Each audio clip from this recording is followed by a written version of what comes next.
My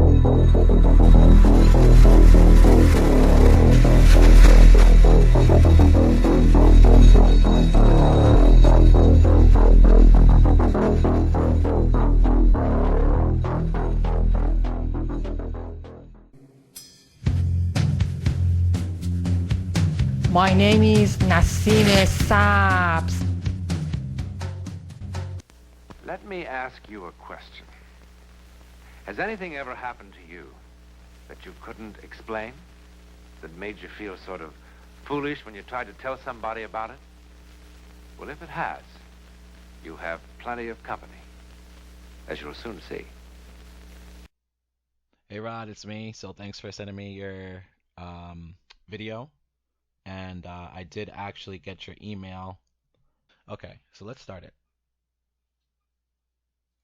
Just lower this a little bit. It was actually west to north. Yeah, so it went north first and then it came up and over. This is where it all ended? Or no, It landed here. it landed down there? Yeah, just in these trees there. Went down. You'd sort of see it go into the trees. You'd see the light coming out between the trees. So it's on the other side of those trees? On the other side of those trees. And then we walked back in towards, close to the tree line, started heading back towards the house. And as we were walking back, I looked back and I saw a series of orange lights in these trees here. And that one was pink. Pinkish. Now, I mean, these are crude. Okay, so that is basically their standard colors that they use for whatever reason. And so that's a devil making itself look like that. That is not actually technology. That's an actual devil. Okay, that's a devil. So the devils, they have the purple. They called it pinkish, right? The pink purple, purple fireball garbage, where the fake plane devil is out there in the sky, and it starts to lose its shape, and then it flashes all purple, pinkish. Good estimate. So we figured when it went over, it would have been about 100 meters off the ground. 100 meters? So it was relatively close. 100 meters. And we were talking loudly to talk over the sound of its engine. So it was, Okay, so the guy, whoever this is, doesn't understand that this was not technology. This was not an engine. It was just making the noise, right? It was just making the noise up. Like, it wasn't actually an engine sound. Like, it's not an actual machine. So he's thinking it was a machine still, and something inside of the machine flying it around. No, it was a devil that made itself make the noise. It wasn't an actual machine making it. Like, it wasn't that.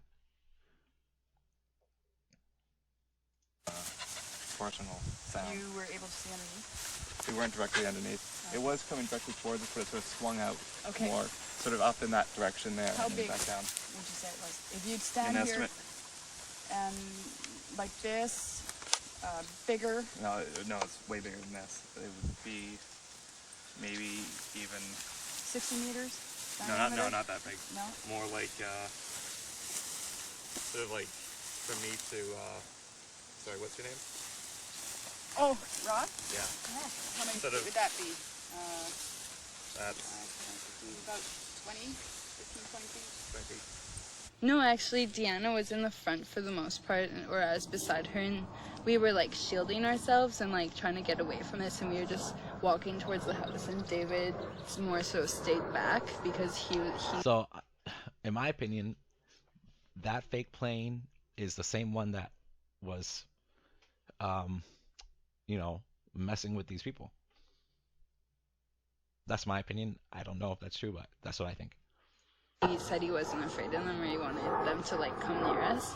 So when you come around here to the yard, was it all lit up? Actually, when we got back, like the whole yard wasn't lit up, but like, okay, we were like in that direction, hey, so we were coming in by that shed, and we were coming in, and then the yard was a bit lit up, like right by the house, like this whole area. Okay, so when they say, when someone says something sacred ground, all that means is at some time in the past, a whole bunch of people did a whole bunch of devil worshipping at that location. Okay? Because in and of itself, no ground is sacred or not sacred. The ground is just the ground. The land is just the land. Okay? So, you know, Indian or Native, whatever they want to call themselves, religion, it's just based on devil worship. So sacred ground just means this is a location that a lot of devil worship happened on. Like, it's not actually literally sacred. They'll just continue to believe things that are fake, like sacred ground. And she says, oh, there's the sweat over there. So it's like, okay, that's the sweat lodge.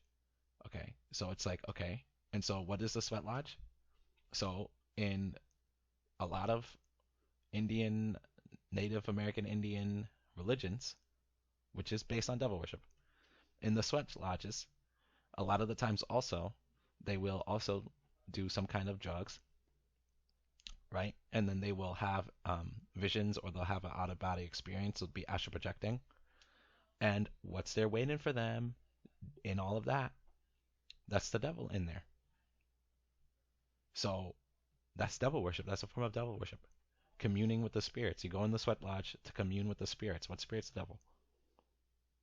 So this person doesn't know, you know, neither of the people in this video understand what's going on at all. And the person also doesn't understand what sacred ground means, that's fake. Sacred ground is fake news. It's not real. It doesn't mean what it sounds like. You know. And so I can't really say that to anyone, because it's like, oh, you're disrespecting my ancestors or whatever. Or it's like, oh, you're disrespecting my belief system, or you're disrespecting my religion. You know. And so it's like, I can't say it to anyone, but it's like, it's almost like, because of how simple the explanation is, people want a more hardcore like people want a more complicated answer. And it's not a complicated answer. The reason why all this stuff is happening is because people are worshiping the devil, calling it their Native American religion, which is just a form of devil worship. That creates a spiritual bond with the devil that invites other evil spirits and other devils in, okay, including fallen angels, to the location. And then the people that are living there after the people did it, so their ancestors and their descendants and the people that came after them and their grandchildren, great-grandchildren, great-great-grandchildren, great-great-great-great-grandchildren have to deal with the devil that's there. And so that's what's been going on with this whole world, is we are having to deal with devils that people that weren't us, meaning people that lived thousands of years before us, were worshiping the devil. And so now that we are here, we're still dealing with the same frickin' devils. Still.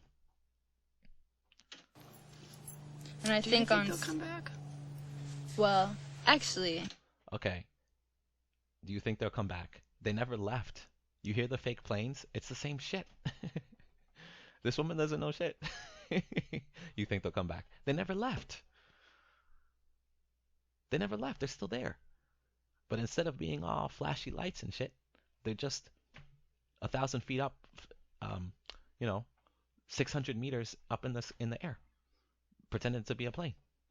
They never left. They're still there. They're still there. The only way to make them leave, okay, is someone that understands prayer and understands what's going on. A man of God, a woman of God comes and prays around the whole place in the name of Jesus, binding the devil in the name of Jesus, and commanded the devil to go into hellfire in the name of Jesus. And blessing the land in the name of Jesus. Okay? And using prayer in the name of Jesus to go against satanic garbage. Then after that, all the people believe in God and they pray as well. Then it won't happen anymore. In terms of them coming close to the ground. But if that doesn't happen, then it's still going to happen. Sure. Well, it's not my fault that your culture is based on devil worship. I'm sorry. I mean, that's not my fault. You think that just because it's your culture that it's good? Just because it's culture, it automatically means that it's good because it's culture? No. The devil doesn't give a fucking shit about your culture. If the devil can pervert your culture into making it be where being part of the culture is the same as being a devil worshiper, then the devil is happy about that. He doesn't give a fucking shit. You know, this shit's real life. And so people, they don't want to change, they don't want to give up the things that they need to give up because it's their culture, or oh, that's my family tradition, it's my culture, whatever. It's like, fuck off with your fucking bullshit. Then you keep on having this shit happen to you. Okay? And one of these days, maybe not to you, but the devil, and I'm not even talking about to you, I'm saying not you obviously, but you in terms of general. So to a person,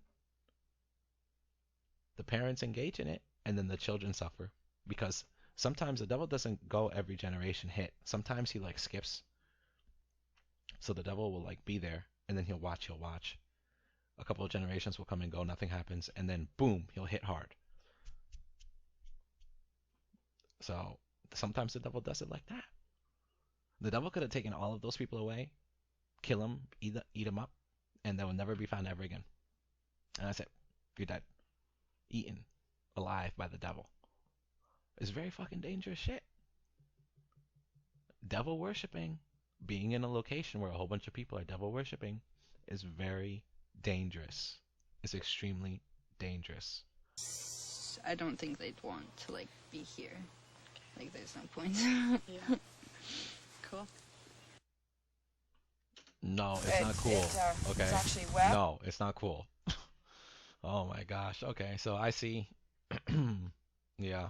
I mean, someone like this woman, she's just gonna run around in circles, uselessly asking questions that don't matter, and unless she starts believing in God and like repents of her sins and understands who Jesus is, and you know, all things like that, her UFO investigations are just gonna go nowhere at all. And that's why I laugh at pretty much every single UFO investigator, because they just basically accomplish nothing, and they just run around in circles, and they never get to the actual bottom of the truth. And it's like, once you actually get to the truth, then it's like, oh, you're rejected basically. Oh, that's not what it can be. Oh, it's not Jesus. Oh, this is not the devil. Oh, it's not this. It's not that. And so it's like, to me, UFO investigation, you know, I'm glad personally that you stopped doing it.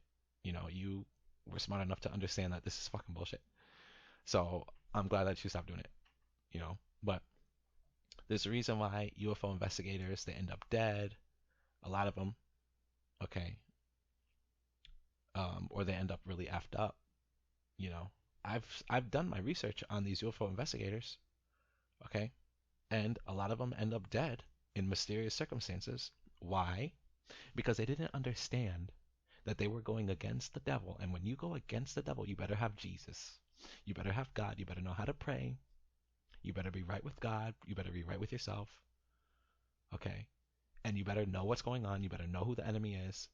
You better know how to fight. You better know everything. That's why these UFO investigators die, because they weren't praying. They weren't believing in Jesus. They weren't protected. They didn't have spiritual protection from God. And so what's going to happen? It's like going into a gladiatory match with no weapons, and the guy is like in a tank, and you have nothing.